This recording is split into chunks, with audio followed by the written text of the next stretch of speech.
बीच बड़ी खबर आपको बता दें, जम्मू कश्मीर बीजेपी के लिए लैबोरेटरी बन गई है। ये महबूबा मुफ्ती ने बयान दिया है। उन्होंने कहा है कि वोट बटोरने के लिए इस तरह की राजनीति वहां जम्मू कश्मीर में की जा रही है। बाहरी को वोट का अधिकार देने पर ये महबूबा का हमला, जिसमें उन्होंने कहा है कि बीजेपी की लैबोरेटरी बन चुकी है। नहीं छीना, अगली बारी आपकी है।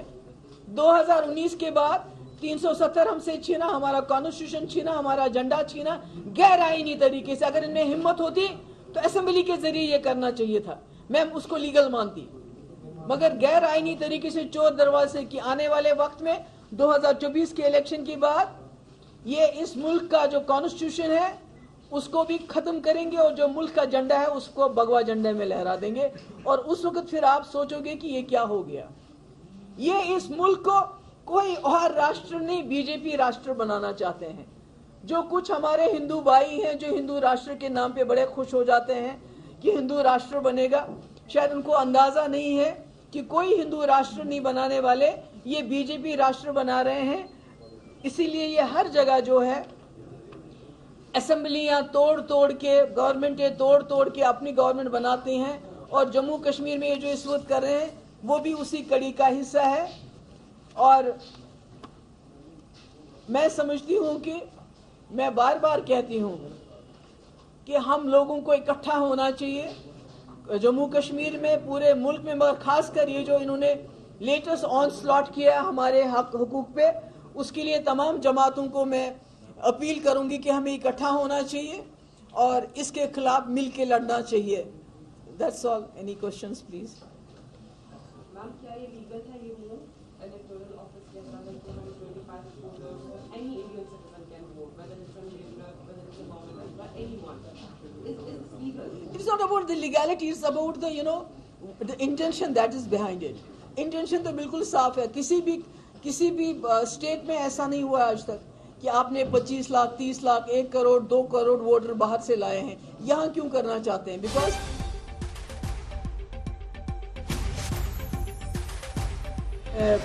बीजेपी के 25 लाख जो नॉन लोकल्स हैं वोटर्स, उनको यहाँ इंक्लूड किया जाएगा। And I think this is the last nail in the coffin of electoral democracy here. पहले जो इन्होंने रिगिंग करनी थी वो तो आधी रिगिंग कर दी जिस वक्त डिलिमिटेशन कमीशन यहाँ बनाया, और उसमें जितनी जेरी मैंडरिंग होनी थी वो सब कर लिया, और जिसका नतीजा ये हुआ कि जो उसकी हेड करती थी उस पैनल को, उसको अब बड़ी अच्छी तरह से रिहेबिलिटेट किया गया, शी हैज बीन रिवॉर्डेड।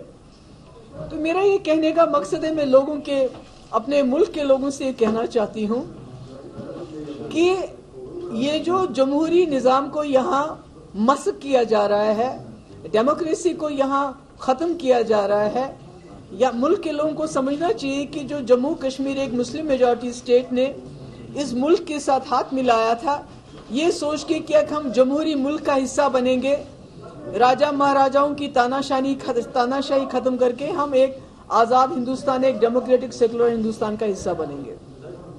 मगर उसके बाद जबकि पूरे मुल्क में डेमोक्रेसी हुई, हमारे यहाँ ऐसे कुछ वाकयात हो गए अनडेमोक्रेटिक तरीके से, जैसे शेख साहब को डिसमिस किया गया।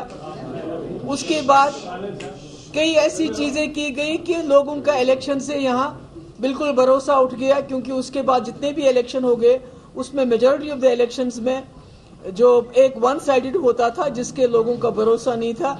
और 87 was the culmination of all the elections, frauds of elections, जिसकी वजह से यहाँ के लोगों ने, जो बहुत ही अमन पसंद लोग हैं, उन्होंने बंदूक उठाने पे मजबूर हो गए, और आज तक हम उसका खिमियाजा भुगत रहे हैं।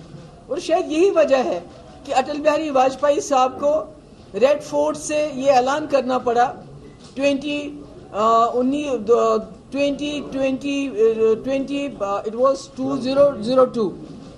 2002 में उनको ये ऐलान करना पड़ा कि हम जम्मू कश्मीर में फ्री एंड फेयर इलेक्शन कराएंगे। और उसके बाद इलेक्शन में बेहतरी आई और जम्मू कश्मीर के लोगों का इलेक्शन प्रोसेस में एक भरोसा। मगर जो हम आज देखते हैं, जो इस वक्त हो रहा है, ये जम्मू कश्मीर एक लेबोरेटरी बन चुका है बीजेपी के लिए। यहाँ वो तजुर्बा करते हैं, उसके बाद बाहर जाके उसको अप्लाई करते हैं। और जितना भी जो भी कुछ जम्मू कश्मीर में हो रहा है, ये इस फसाद में हो रहा है कि हम जम्मू कश्मीर को मुख्य धारा का हिस्सा बनाना चाहते हैं, हम इसका इंटीग्रेशन करना चाहते हैं कंट्री।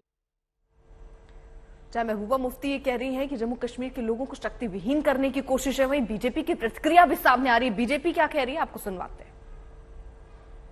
जो जम्मू कश्मीर के मुख्य चुनाव अधिकारी हैं हृदेश कुमार जी, उन्होंने जो घोषणा की है कि जम्मू कश्मीर में जो दूसरे राज्यों के लोग यहाँ रह रहे हैं, चाहे वो छात्र छात्राएं हो या सरकारी मुलाजिम हो या मजदूर जो वर्ग है, वो भी अपना नाम जो है मतदाता सूची में यहाँ दर्ज करा सकते हैं और उन्हें भी वोट डालने का अधिकार मिलेगा। लेकिन इसको लेकर अब राजनीति गर्मा गई है। नेशनल कॉन्फ्रेंस पीडीपी के नेता कह रहे हैं कि भारतीय जनता पार्टी को लगता है कि उन्हें यहाँ जम्मू कश्मीर की जनता जनादेश नहीं देगी, इसलिए इंपोर्टेड वोटर्स का सहारा लिया जा रहा है। देखिए, भारतीय जनता पार्टी की जो सोच है, एक भारत श्रेष्ठ भारत, और आप लोग जो ये इस पर टिप्पणी कर रहे हैं, उनको ये पता होना चाहिए आपकी गलत धारा के कारण से यहाँ पर वेस्ट पाकिस्तान रेफ्यूजीज 70 साल वंचित रहे।